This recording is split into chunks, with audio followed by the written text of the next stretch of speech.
Carter Delaney had never been one for crowds. That was what drew him to the Smoky Mountains in the first place. The idea of silence, of space so big and green and ancient it could swallow him whole, and he finally stopped thinking about his job, his breakup, and the apartment that felt emptier every night. He parked his dusty Subaru at a trailhead off Highway 441, far from the tourist spots. The sign, half rotted and listing to one side, read, Black Hollow Trail, 8.5 miles to Ridge Point. He shouldered his pack, checked the straps twice, and started up the path. The morning air was heavy with mist, the kind that clung to the trees and dripped from every branch. The forest smelled rich, loam pine, the faint sweetness of blooming rhododendron. His boots crunched over the damp soil as he started to climb. For the first few hours, everything went exactly the way he wanted. Solitude, the trail wound upward through tunnels of laurel and hardwood. The only sound is breath and the occasional chatter of a distant bird. He stopped at noon to eat a protein bar on a rock that overlooked a narrow creek. He didn't notice when he passed the turnoff. The fork came in a stretch of shadow where the trees grew so thick that sunlight barely reached the ground. There was a marker once, maybe, but now only a leaning post and a scrap of faded red tape clung to it. Carter glanced at it, shrugged, and followed what looked like the main trail, a decision that would haunt him by nightfall. After another hour of hiking, he began to notice small things that didn't fit. The trail grew narrower, more overgrown. He crossed a dry creek, bed he didn't remember seeing on his map. The silence deepened. Even the birds had gone quiet. By late afternoon, the mist rolled back in, gray and low. Carter pulled out his GPS, frowning when the screen showed no signal. He climbed a small ridge, trying to get higher ground, but the device only blinked uselessly. "All right," he muttered, forcing calm into his voice. "You're just off trail a little. No big deal." He backtracked for half an hour before realizing he wasn't sure which direction was back. Every tree looked the same. The forest, once peaceful, felt heavier now, the way it does when the day is dying and you're too far from camp. Then he saw the chimney. It rose from behind a tangle of vines and saplings, tall and blackened, the remains of an old cabin maybe 100 years old. The rest of the building was still standing. Crooked walls, a sagging porch, a roof patched with tin. Smoke curled weakly from a stovepipe. Carter hesitated. He hadn't seen any sign of habitation for miles, but the sight of smoke, of human life, sent relief through him. Maybe he could ask for directions, or at least get his bearings. He stepped closer, crunching through the brush. A wooden sign hung beside the door, carved by hand. The Wilson family. He knocked. After a moment, the door creaked open. A woman stood there, middle-aged, her hair pulled back in a tight braid, eyes sharp and pale. She wore a faded plaid shirt and jeans smeared with mud. "Well now," she said, her voice a rough Appalachian drawl. "Ain't often we get folks out this way." "Sorry to bother you," Carter said. "I think I got turned around on the trail. Just looking to get back to the road." She smiled, but it didn't reach her eyes. "You're a long way from any road, friend. Come on in, you look half-starved." He hesitated again, but the air had grown colder, and the mist was thick enough now that he could barely see the tree line. "Thanks," he said finally, stepping inside. The cabin smelled of wood smoke and something earthy, meat cooking, maybe venison. The interior was dim but tidy, with handmade furniture and old quilts hanging on the walls. A cast-iron stove glowed in one corner, a pot simmering on top. "Earl," the woman called. "We got company." From another room came the sound of boots. Then a man appeared, tall, broad-shouldered, with a thick beard and eyes the color of mud. He gave Carter a long, assessing look before breaking into a grin. "Well, I'll be," he said. "City fella lost in the woods, huh?" "Something like that. You picked a bad place to wander. Ain't many folks come up this hollow anymore." "I notice," Carter said, trying to keep his tone light. The woman ladled stew into a wooden bowl and set it in front of him. "Eat," she said. "You'll need it for the walk back." Carter hesitated only a moment before digging in.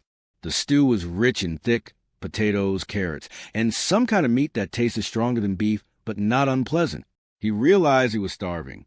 You folks live out here year-round? He asked between bites. Born here, Earl said.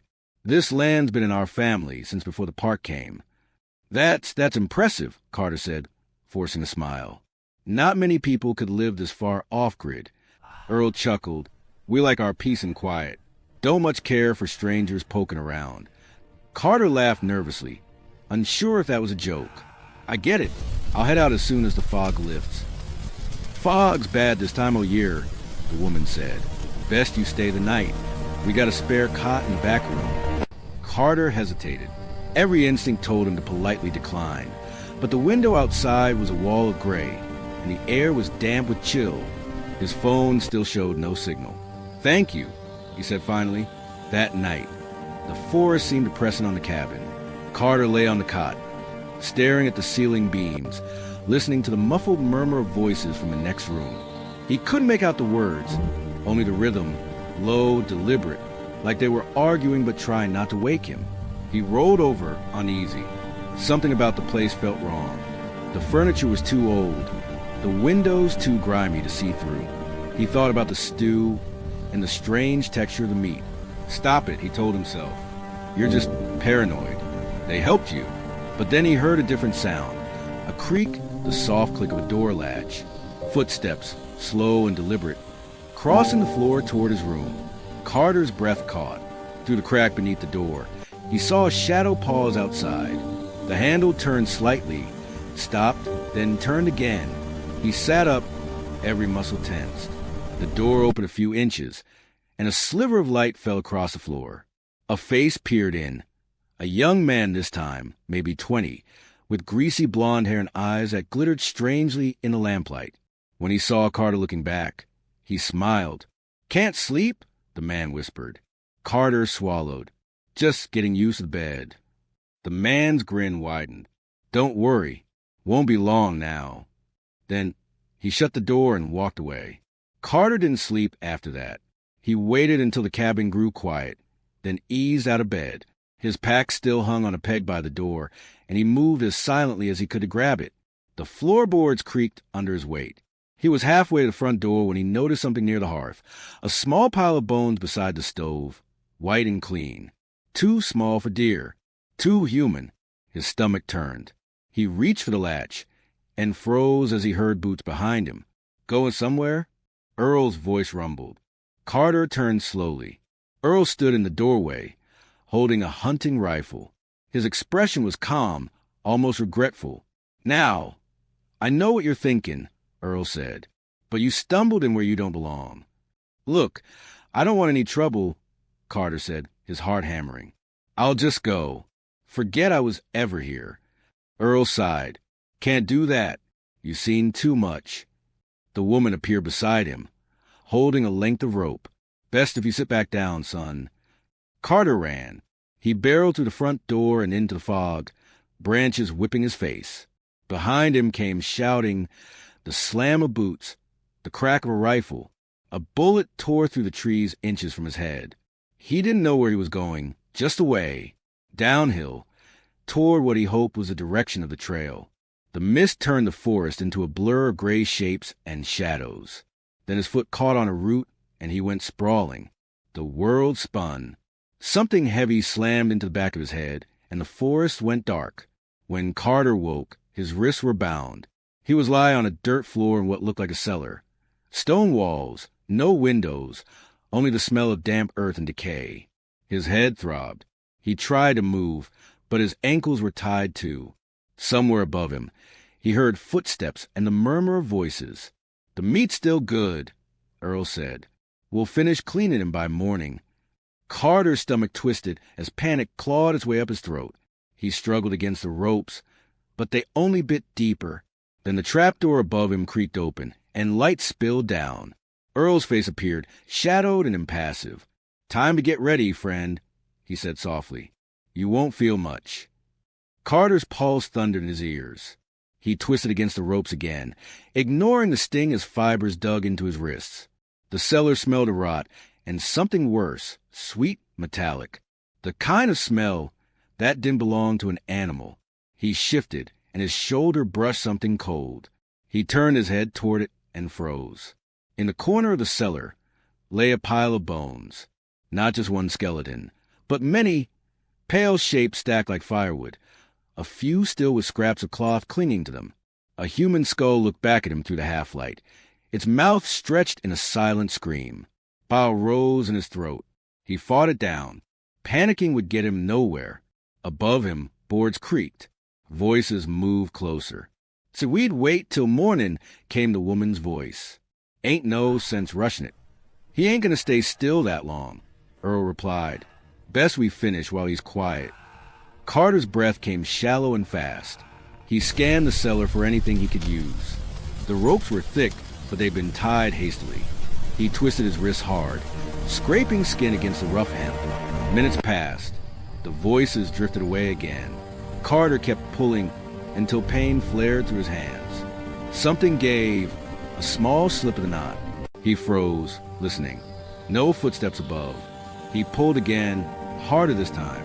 The rope scraped his skin raw, but the loop loosened just enough for him to yank one hand free.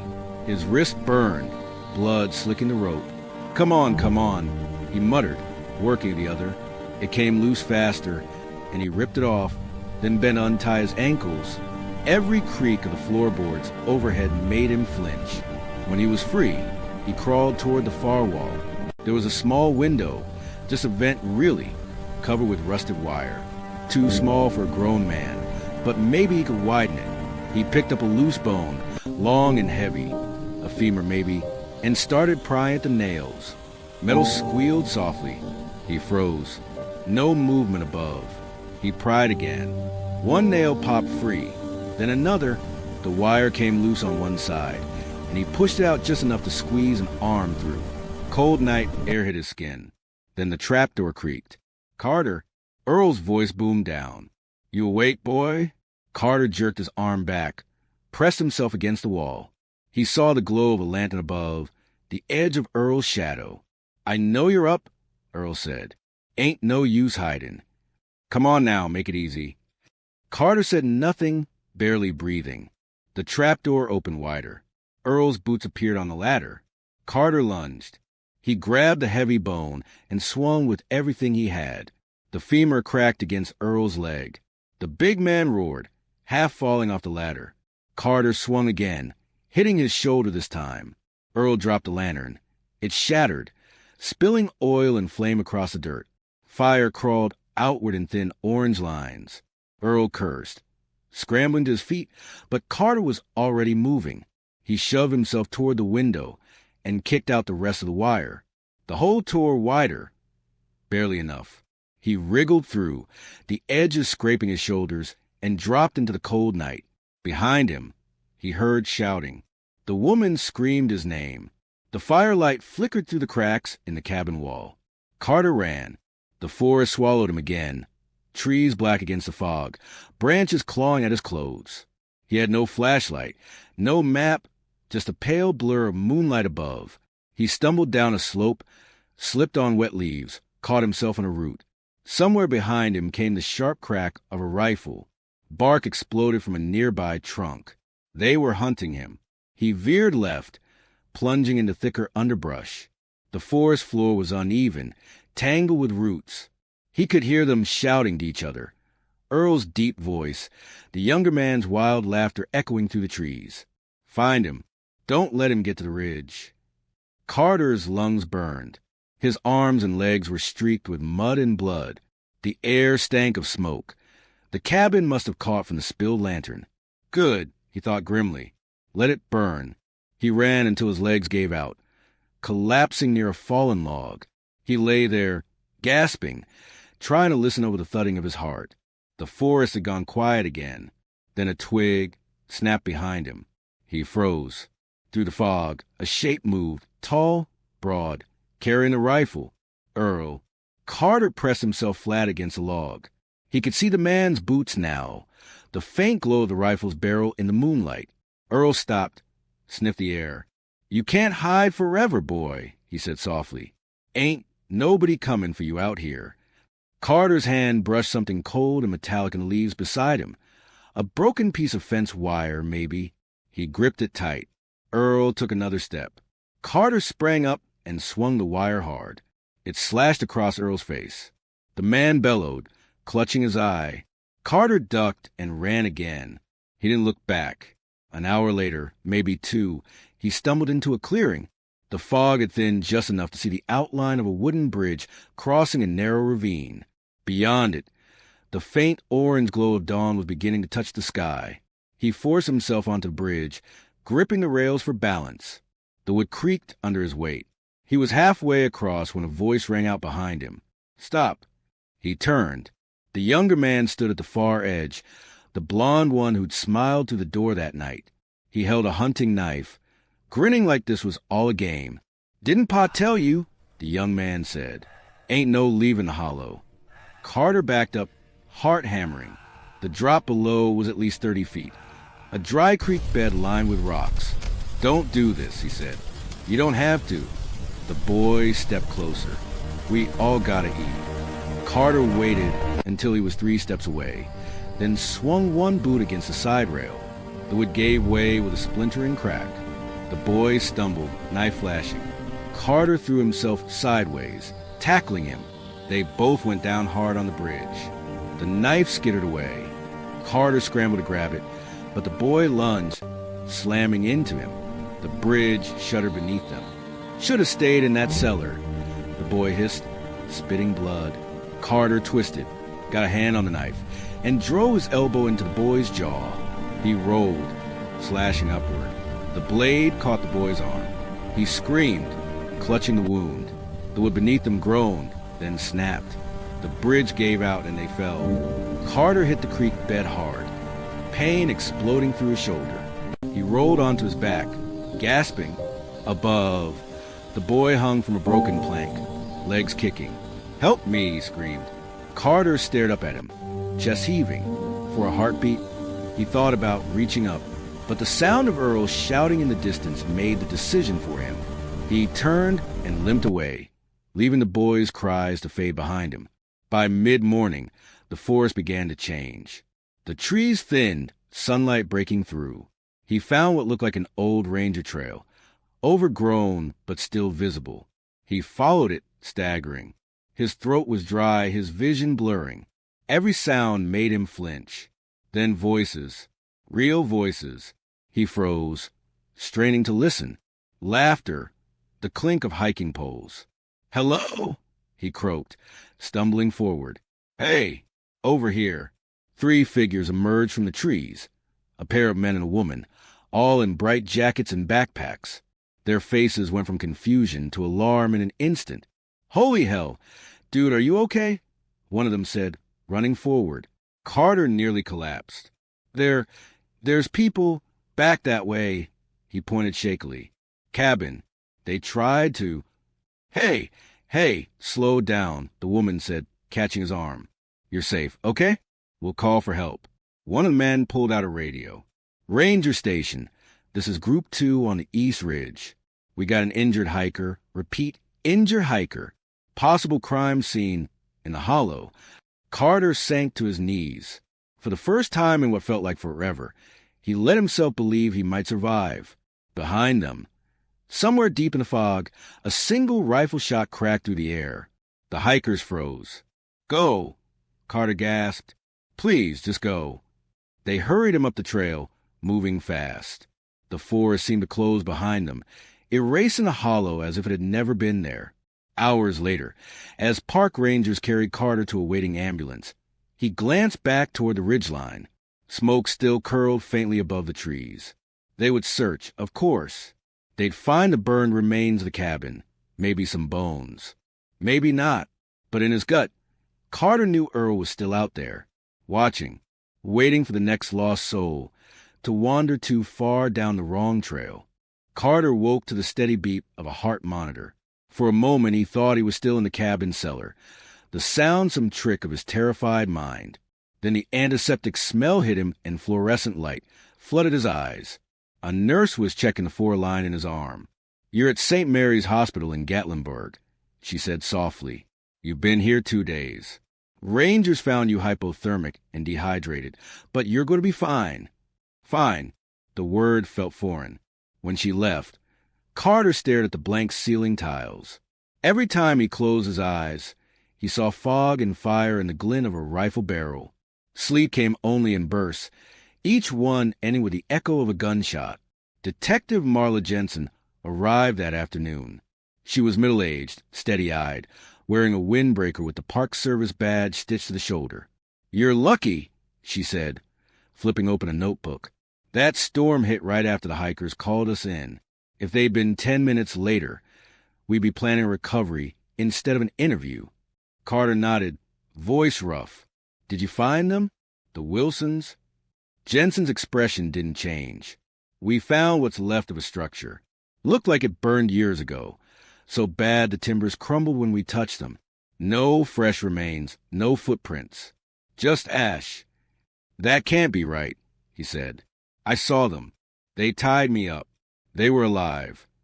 "I'm not saying you didn't see people," Jensen replied carefully. "But out here, fire spreads fast. Could have been squatters. Could have been a hallucination. You've been without food or water for almost 24 hours. Carter stared at her. "You think I imagined it?" "I think trauma does strange things. We'll keep searching." She closed her notebook and left him staring at the rain-streaked window. Outside, the Smokies rolled away in mist, quiet and ancient, as if nothing had happened at all. By the time he was discharged a week later, the story had already made local news. Lost hiker rescued after week in woods. No mention of cannibals. No mention of a cabin. Reporters waited by the hospital doors, shouting questions. Carter pushed past them, head down. The world felt too loud, too bright. He checked into a cheap motel on the edge of town and tried to convince himself it was over. But that night, as he dozed in front of the muted television, the screen flickered. For an instant, static filled the image, and through it, just a heartbeat long. He thought he saw the outline of a porch, smoke drifting from a stovepipe. He blinked. The screen showed a weather report again. "Get a grip," he muttered. "You're tired." Still, he left the light on. A week later, Detective Jensen called. "We went back up there," she said. "You might want to hear this in person." He met her at the ranger station, a low building that smelled of coffee and pine cleaner. She spread photographs across the table. Charred timbers, the stone chimney, a half-buried pot still warm with ash. "No sign of the family," she said. But the fire didn't start naturally. Someone lit it recently, within the last month. Carter's throat tightened. "You believe me now." Jensen looked at him a long time. "I believe something happened. And I believe whoever did it knows the forest better than we do." She slid another photo across the table. It showed a wooden sign cracked down the middle. Carved letters still visible. The Wilson family. Carter's pulse quickened. Then they're still out there. "Maybe." She gathered the photos. "You should stay away from those trails." He wanted to agree. Instead, he asked, "Can you take me back there?" She frowned. "Absolutely not." But later, alone in his motel room, he unfolded a new trail map. Someone had left it slipped under his door. No note, just a red line drawn through the inked forest, ending in a small X labeled Black Hollow. He told himself he wasn't going. He told himself he'd burn the map, drive home, start over. By nightfall, he was already loading his pack. The road up the mountain was deserted, fog curling off the pavement like smoke. He parked at the same trailhead, Black Hollow Trail, and stepped into the dark. The woods were silent. Even the insects seemed to hold their breath. He followed the path until the fog thickened, until he could hear water somewhere below. The smell of char drifted on the wind.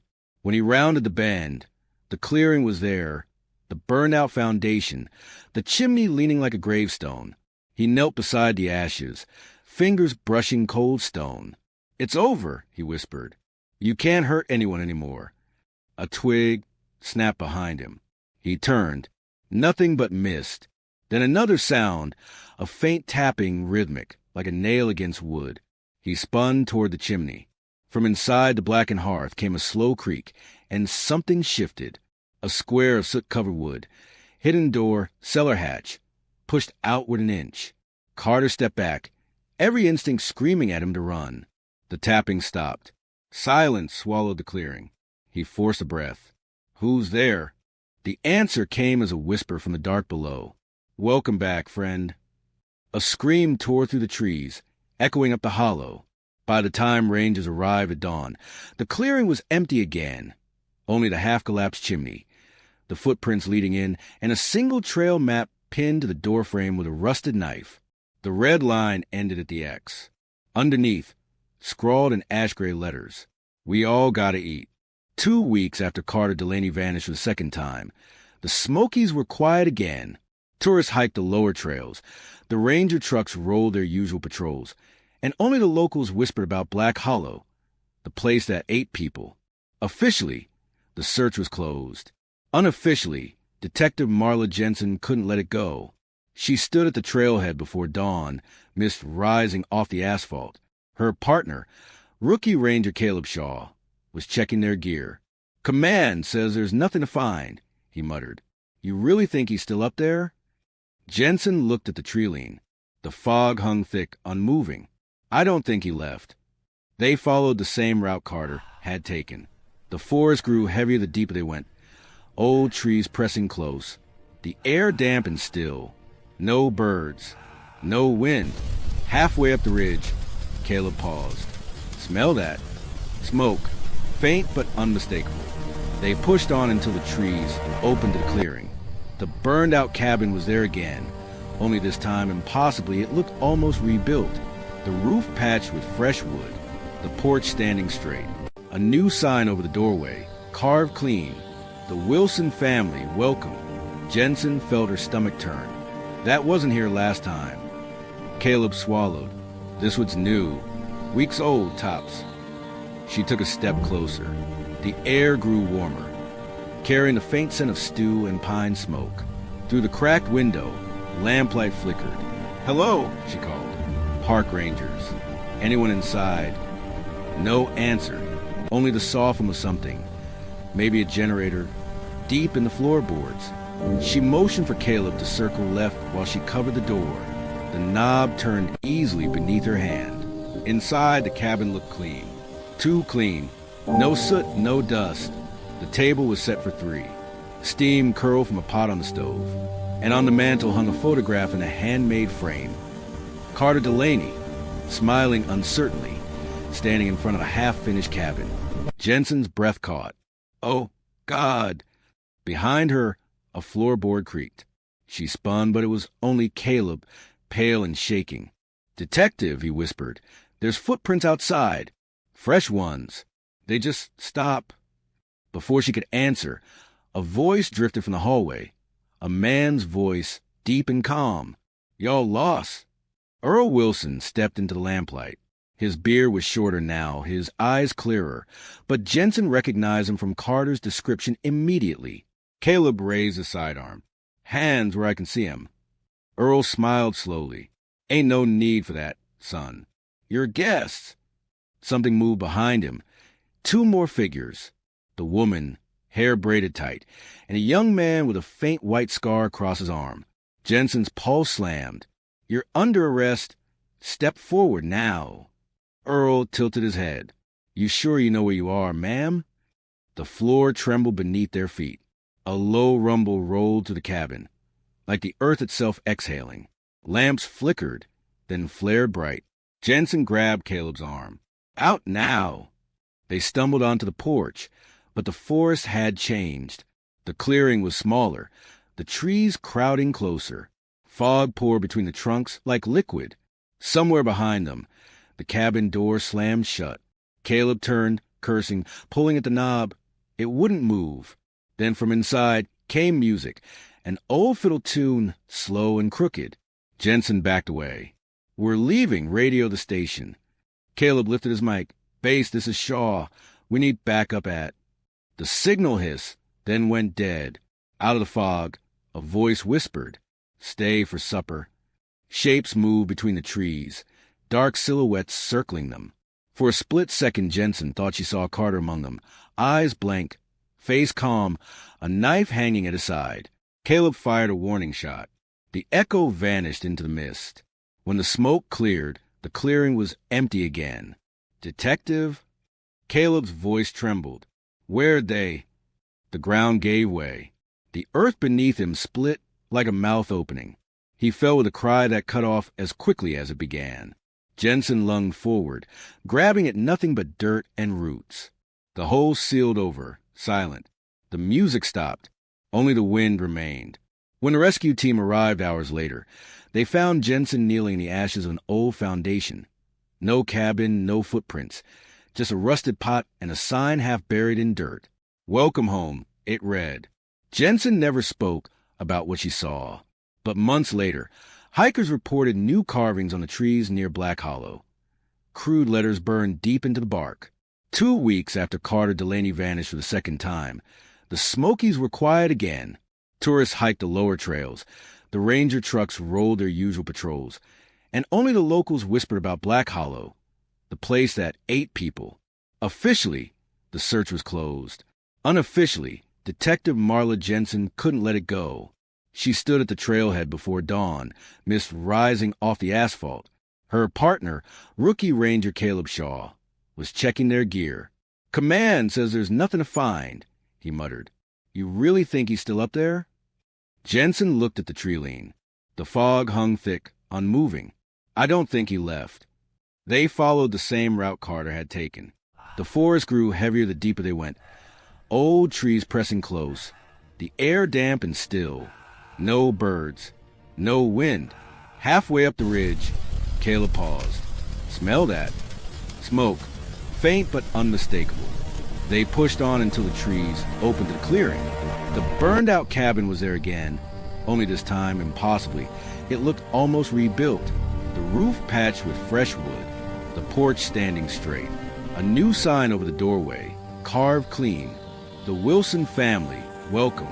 Jensen felt her stomach turn. That wasn't here last time. Caleb swallowed. This was new. Weeks old, tops. She took a step closer.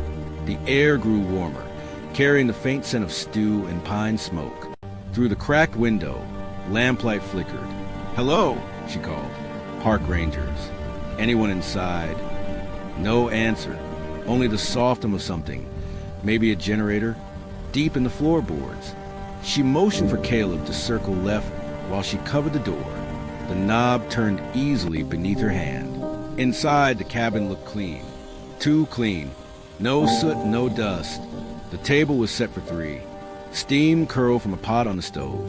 And on the mantel hung a photograph in a handmade frame. Carter Delaney, smiling uncertainly, standing in front of a half-finished cabin. Jensen's breath caught. Oh, God! Behind her, a floorboard creaked. She spun, but it was only Caleb, pale and shaking. Detective, he whispered. There's footprints outside.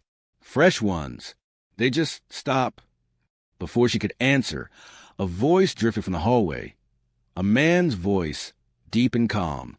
Y'all lost. Earl Wilson stepped into the lamplight. His beard was shorter now, his eyes clearer, but Jensen recognized him from Carter's description immediately. Caleb raised a sidearm. Hands where I can see him. Earl smiled slowly. Ain't no need for that, son. You're guests. Something moved behind him. 2 more figures. The woman, hair braided tight, and a young man with a faint white scar across his arm. Jensen's pulse slammed. You're under arrest. Step forward now. Earl tilted his head.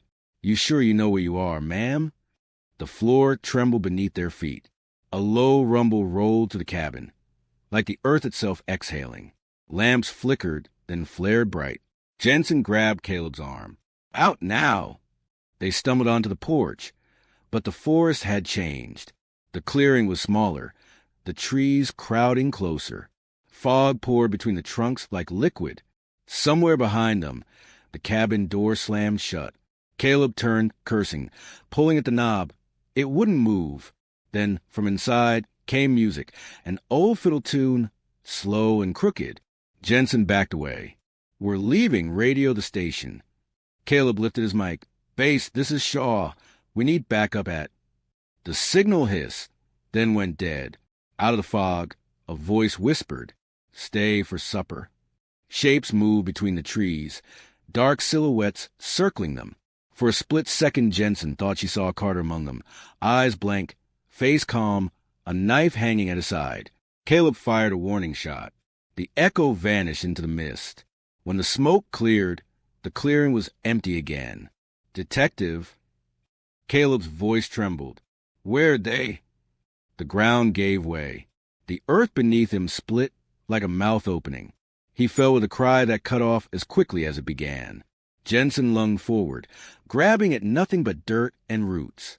The hole sealed over, silent. The music stopped. Only the wind remained. When the rescue team arrived hours later, they found Jensen kneeling in the ashes of an old foundation. No cabin, no footprints. Just a rusted pot and a sign half buried in dirt. "Welcome home," it read. Jensen never spoke about what she saw. But months later, hikers reported new carvings on the trees near Black Hollow. Crude letters burned deep into the bark. "The Wilson family thanks you.